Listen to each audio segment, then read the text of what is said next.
Hello, फिर से आप लोग का वेलकम है मेरे इस मैथ्स क्लास में। प्रीवियस क्लास में मैंने रेशियो के रिलेटेड जो एग्ज़ाम में क्वेश्चन पूछे जाते हैं उस क्वेश्चन को मैंने कवर किया था, और कोई क्वेश्चन अगर बाकी रह गया होगा उसको मैं सर्च करके निकाल के आप लोग को डिस्कस कर दूंगा आगे के वीडियो में।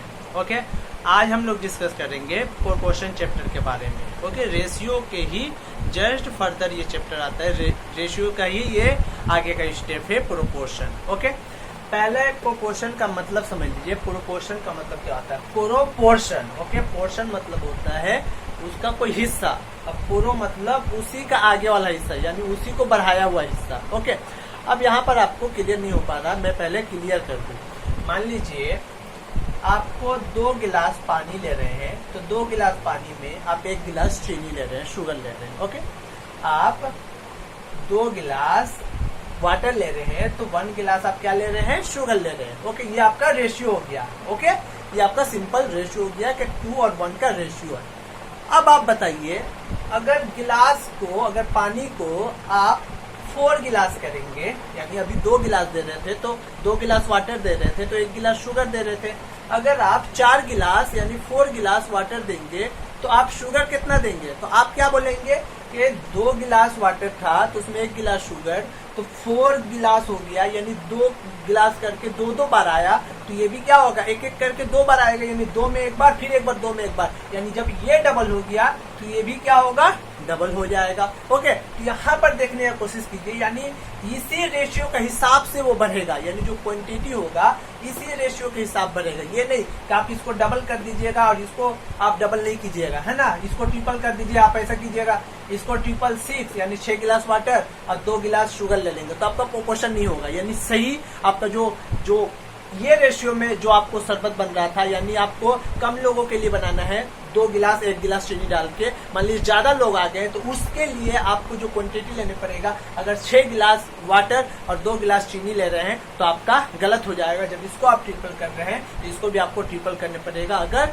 वही प्रोपोर्शन रखना है, वही क्वांटिटी अगर आपको रखना है। ओके, तो इसको अगर ट्रिपल कर रहे हैं तो इसको भी क्या करने पड़ेगा? हमको ट्रिपल करने पड़ेगा। ओके, क्यों? क्योंकि रेशियो आपको वही रहेगा, सिर्फ वैल्यू चेंज हो जाएगा। ओके, इस चीज को समझ लीजिए, रेशियो वही रहेगा, सिर्फ वैल्यू चेंज होगा। देखिए, आप इसको फिर सिंपल फॉर्म में कीजिएगा तो 3 1 जा 3, 3 2 जा 6, यानी रेशियो चेंज नहीं हो रहा है, सिर्फ उसका वैल्यू चेंज हो रहा है, रेशियो वही रह रहा है। जो पहले का, यानी जो गिलास था, पानी था, वो आपको शुगर से डबल था, तो यहाँ पर भी आपको जितना भी लीजिए आपका डबल ही रहने वाला है। ओके, यानी 6 और 3, यानी 6 क्या है? उसका डबल है। ओके, तो रेशियो आपको सिंपल सेम ही रहेगा, सिर्फ आपको वैल्यू चेंज होगा। अब बात आ रहा है कि प्रोपोर्शन में क्या, तो 2 रेशियो अगर इक्वल है, 2 रेशियो अगर इक्वल है तो उसको हम लोग बोलेंगे वो दोनों रेशियो क्या है? प्रोपोर्शन है। ओके, क्लियर है? अगर 2 रेशियो, मैं अगर 2 रेशियो लूँ, पहला एक क्वेश्चन लूँ मैं, अगर के 8:16 एंड 12:15, इसको हमको बताना है कि ये दोनों रेशियो प्रोपोर्शन में है कि नहीं है। तो प्रोपोर्शन का मतलब क्या हुआ? आप क्या बोलेंगे कि ये रेशियो और ये रेशियो सेम होना चाहिए। तो आप बोलेंगे कि यहाँ पर दोनों सिंपल फॉर्म में नहीं है, हमको तो सिंपल फॉर्म में करने पड़ेगा, छोटा छोटा करके। तो आप क्या बोलेंगे? तो तरीका एक ये है कि आप इसको सिंपल सा, आपको 2 रेशियो इक्वल दिखाना है कि ये दोनों रेशियो इक्वल है कि नहीं, तो फ्रैक्शन वाले रूल से आप कर सकते हैं इजीली, कि इसको भी आप फ्रैक्शन में लिख सकते हैं 8/16, इसको भी लिख सकते हैं 12/15। अब आप इसको मल्टीप्लाई करके यहाँ तो कितना जाएगा? 120, इसको मल्टीप्लाई करके आप यहाँ लिखेंगे तो कितना हो जाएगा? आपको 196 हो जाएगा। सॉरी, 196 नहीं होगा, 160 और जो है 32, तो कितना हो जाएगा? आपको 192 हो गया। तो कौन सा ज्यादा है? सॉरी, ये दोनों क्या है? इक्वल है? इक्वल नहीं है, ये क्या है? ये ज्यादा है और ये कम है, तो यहाँ पर रेशियो इक्वल नहीं हुआ, क्योंकि दोनों क्वांटिटी अगर इक्वल हो जाता तब बोलते हैं हम लोग रेशियो इक्वल है। यहाँ पर से भी देख लीजिए, आप काट के, ये 4 से गया आपको 2 टाइम्स में, ये सॉरी 8 से गया 1 टाइम्स में, 1 से गया 2 टाइम्स में, ये 3 से गया 4, ये 3 से गया 5। यहाँ से भी रेशियो अलग अलग आया, और जब हम मल्टीप्लाई करके भी देखे तो रेशियो इक्वल नहीं आया, अलग अलग आ गया। ओके, इस तरह आप चेक कर सकते हैं फ्रैक्शन में कन्वर्ट करके कि ये इक्वल है या नहीं। ओके, अगर इक्वल है तो प्रोपोर्शन में है। ओके, चलिए एक इक्वल वाला मैं लेके दिखा देता हूँ आप लोगों को। 15/18 10/12, इसको हमको दिखाना है ये इक्वल है या नहीं है। ओके, सिंपल आप क्या करेंगे, इसको मल्टीप्लाई, इसको आप मल्टीप्लाई कर देंगे तो कितना हो जाएगा, इसको आप मल्टीप्लाई करने के तो 15 × 12 कितना हो जाएगा आपको 180 हो जाएगा। 18 × 110 कितना हो जाएगा 180। ये दोनों क्या है, रेशियो सेम है, काट के भी देख लीजिए। 3 से गया 5, 3 से गया 6 और ये 2 से गया 5, 2 से गया 6, 5:6, 5:6, यानी ये क्या है, प्रोपोर्शन में है, यानी वैल्यू चेंज हुआ है, रेशियो वही है। ओके, तो ये प्रोपोर्शन समझ में आ रहा है कि रेशियो सेम रखने का मतलब कि आपको जो टेस्ट है वो कम लोग रहे या ज्यादा लोग रहे, आपको टेस्ट नहीं बिगड़ना चाहिए। ओके, यानी 10 लोगों के लिए आप 2 गिलास पानी में 1 गिलास चीनी मिला रहे हैं, तो जब 20 लोग आ जाएंगे तो 20 लोगों के लिए बनाना है तो आपको उसी टेस्ट को रखना है, तो उसी हिसाब से आपको पानी को डबल कीजिएगा तो आपको चीजों को भी डबल करना पड़ेगा।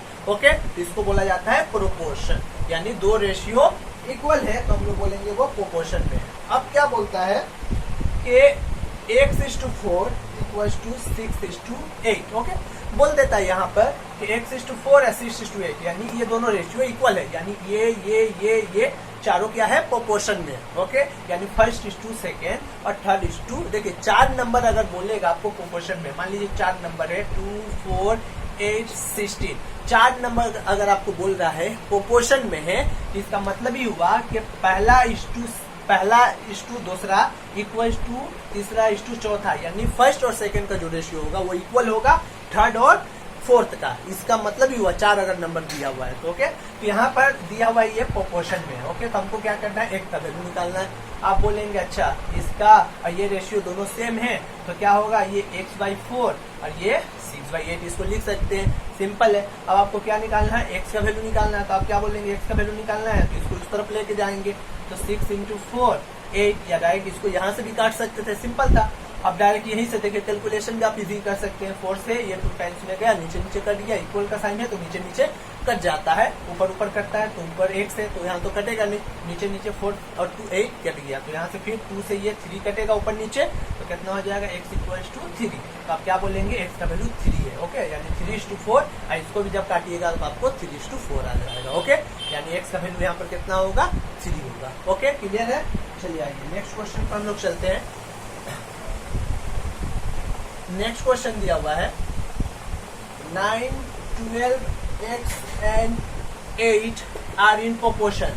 बोल रहा है 9, 12, x और 8 क्या है, प्रोपोर्शन में है। तो आपको प्रोपोर्शन का मतलब समझ में आ गया है कि 4 अगर नंबर प्रोपोर्शन में बोल रहा है, यानी जो फर्स्ट और सेकंड का जो रेशियो होगा वो थर्ड और फोर्थ का इक्वल होगा। अब आप क्या बोलेंगे कि इसको 9/12 लिख सकते हैं, इसको x/8 लिख सकते हैं। हमको किसका वैल्यू निकालना है, x को निकालना है, x का वैल्यू निकालना है। ओके, तो आप क्या बोलेंगे कि x का वैल्यू निकालना है तो इसको पहले लिख दो, इसको बाद में लिख दो।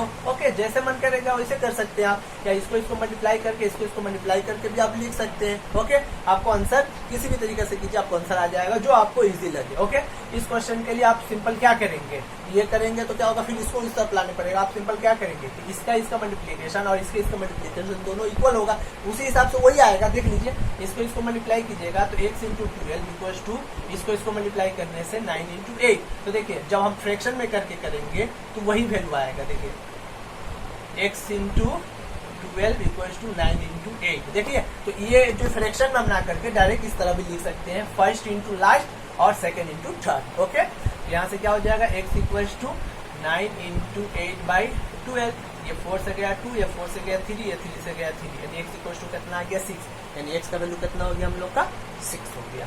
ओके, क्लियर है। चलिए आइए नेक्स्ट क्वेश्चन को हम लोग करते हैं, क्वेश्चन नंबर 5।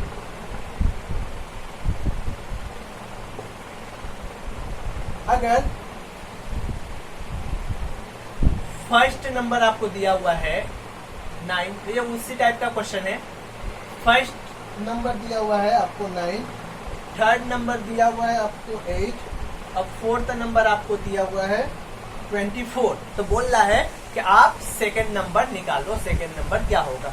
आप मान लीजिए सेकंड नंबर क्या है, x है, सिंपल। तो यानी 9 फर्स्ट, उसके बाद सेकंड हो गया x, थर्ड हो गया 8 और फोर्थ हो गया 24। ये क्या है बोला है प्रोपोर्शन में, तो प्रोपोर्शन में है तो आप क्या बोलेंगे तो पहला इस टू दूसरा इक्वल टू तीसरा इस टू चौथा। आप क्या बोलेंगे इसका मल्टीप्लिकेशन इसका मल्टीप्लिकेशन सेम होता है, तो क्योंकि एक्स का वैल्यू निकालना है इसको पहले लिख देते हैं इसको बाद में लिख देते हैं। आप यहाँ से भी काट सकते हैं, ये नहीं कि जरूरी उसी तरफ, आप इसको 8 से डायरेक्ट यहाँ से ही कट कर सकते हैं। तो कितना हो गया एक्स इक्वल टू 27, आपका आंसर किया।